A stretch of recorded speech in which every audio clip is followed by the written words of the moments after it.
Buenas tardes, mi nombre es Jennifer Rojas, soy psicóloga y estudiante del programa de maestría en educación virtual de la Corporación Universitaria Uniminuto, y el día de hoy quisiera hablarles un poco acerca de la neuropsicología del aprendizaje. La neuropsicología, digamos que es una disciplina que integra parte de la neurología y parte de la psicología. Entonces lo que quiere hacer como tal es estudiar cómo las estructuras del sistema nervioso central afectan directamente los procesos cognitivos, psicológicos y finalmente comportamentales de un sujeto. El aprendizaje es un proceso entendido como el cambio perdurable a nivel de conocimientos, creencias, actitudes y habilidades a través de la experiencia que se evidencia en los cambios comportamentales de los sujetos. Para comprender a nivel fisiológico el aprendizaje, es importante que empecemos por definir qué pasa al interior de nuestro sistema nervioso central, el cual se encuentra conformado por neuronas y células gliales.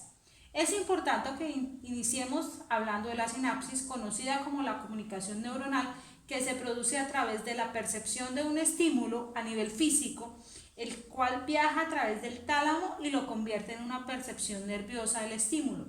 Y esa información viaja en las neuronas desde las dendritas hasta los botones terminales de los axones, donde hay una liberación de neurotransmisores que conectan con las dendritas de otras neuronas, continuando el impulso nervioso y estableciendo redes que generan grupos de neuronas y luego que se van a traducir en aprendizaje.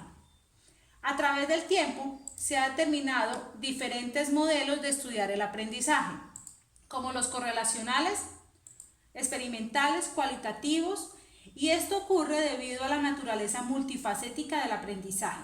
Sin embargo, es importante que miremos cómo se generan los procesos de aprendizaje desde la infancia. Por eso, para definir el cambio a nivel del aprendizaje, vamos a tomar como ejemplo la adquisición del lenguaje y el desarrollo cognitivo en diferentes etapas del crecimiento. Iniciamos con el menor a la edad de 6 meses. En esta etapa, el desarrollo es frecuente hacia la parte de balbuceos en su lenguaje. Esto se genera en respuesta a la estimulación sensorial a la que es sometido el infante. Por ejemplo, hay cambios a nivel de la corteza cerebral por la captación de información, hay asociaciones y la generación, por supuesto, de memoria. Por eso cuando la madre repite a su hijo el monosílabo ma, el menor realiza esta asociación y cuando ve nuevamente a la mamá le llamará ma. De igual forma, durante este inicio del desarrollo, el lóbulo temporal juega un papel importante en la captación de estímulos auditivos que luego repetirá el infante. Así, en el área de Broca, que se genera la coordinación para la vocalización, estructuras anatómicas como la cara, lengua, cuerdas vocales, y también activa la corteza motora para la ejecución del habla. A la edad de los 2 años, el niño comienza a ordenar las palabras sintéticamente, es decir, hace una comprensión del lenguaje, y es aquí donde entra a jugar un papel muy importante el área de Wernicke. Es por esto que cuando el sujeto está de 2 años, es un momento en el que él comprende la información que empieza a recibir de su entorno, por lo cual es importante trabajar en adecuados procesos de instrucciones que favorezcan un buen aprendizaje. Dentro de esto encontramos el aprendizaje por etapas, la instrucción de conceptos nuevos que debe ser proporcional a su capacidad cognitiva y emocional, y la práctica a través del repaso y la retroalimentación, y por supuesto ahí debe haber un modelo social de motivación. Hacia los 6 años, el nivel de aprendizaje en el lenguaje aparentemente indicaría que el niño domina la mayoría de las reglas de la sintaxis, indicando que su comprensión y producción del idioma es casi completa. Sin embargo, aún se observa a esta edad interpretaciones erróneas frente a los procesos de comunicación y producción del habla, pero sí se evidencian procesos de aprendizaje más avanzados a nivel de memoria de trabajo, de memoria a corto plazo, memoria a mediano plazo, gracias por supuesto a las redes neuronales que se desarrollan en el hipocampo.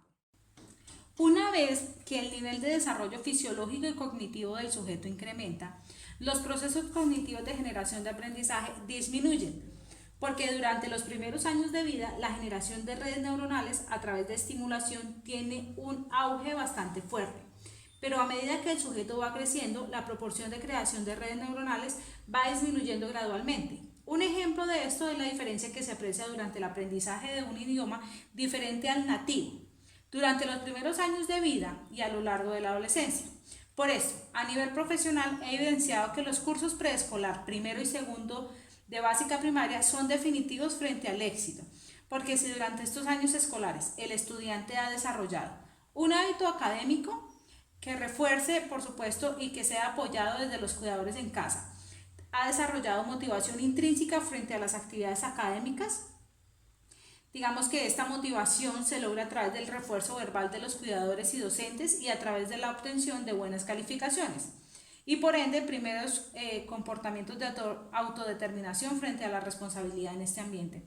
Y finalmente, procesos de conciencia fonológica adecuados y claros, así como el reconocimiento de números y ejecución de operaciones básicas como suma y resta. El estudiante, si ha logrado estas tres cosas, muy probablemente a lo largo de su vida académica realizará procesos de autonomía y autodeterminación frente a esta área, lo que se traducirá en éxito académico. Es por esto que a medida que el sujeto crece, los procesos cognitivos empiezan a actuar de otra manera, porque en muchas situaciones no hay una generación de nuevas redes neuronales, sino activación de las existentes, como ocurre en la memoria a corto plazo, memoria de trabajo y memoria a largo plazo. En estas situaciones, el estímulo percibido viaja a través del tálamo con la intención de activar redes neuronales existentes gracias al reconocimiento de patrones que se dio por la relevancia, novedad, intensidad y movimiento del mensaje. Y esto fue, por supuesto, el resultado de la creación de redes de memoria que permitió la consolidación de la información a través de las redes neuronales existentes, ya que el mensaje fue procesado en forma organizada, fue repasado y finalmente elaborado.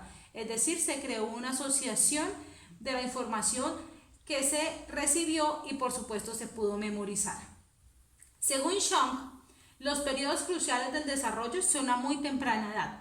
Por ejemplo, el lenguaje, las emociones y el desarrollo sensorial y auditivo aparecen hacia los 2 primeros años de edad, mientras que el desarrollo visual aparece hacia el primer año de edad.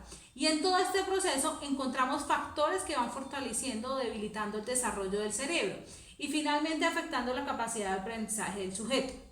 Por ejemplo, la genética, la estimulación ambiental y la nutrición en los primeros años de vida son factores que favorecen el desarrollo del cerebro, mientras que el consumo de esteroides está relacionado con casos de muerte cerebral, al igual que el contacto durante el desarrollo prenatal con sustancias teratógenas como el alcohol o enfermedades a través de virus.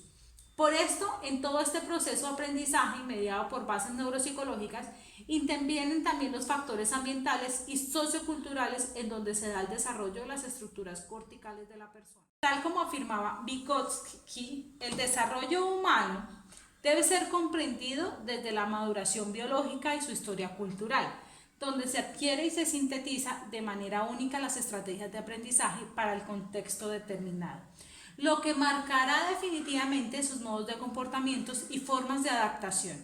El proceso de adquisición de estos patrones socioculturales en la estructura psíquica o conciencia del individuo da cuenta de la capacidad de memorizar, de asociar, de comprender y de utilizar los estímulos necesarios para hacer estructuras neuronales.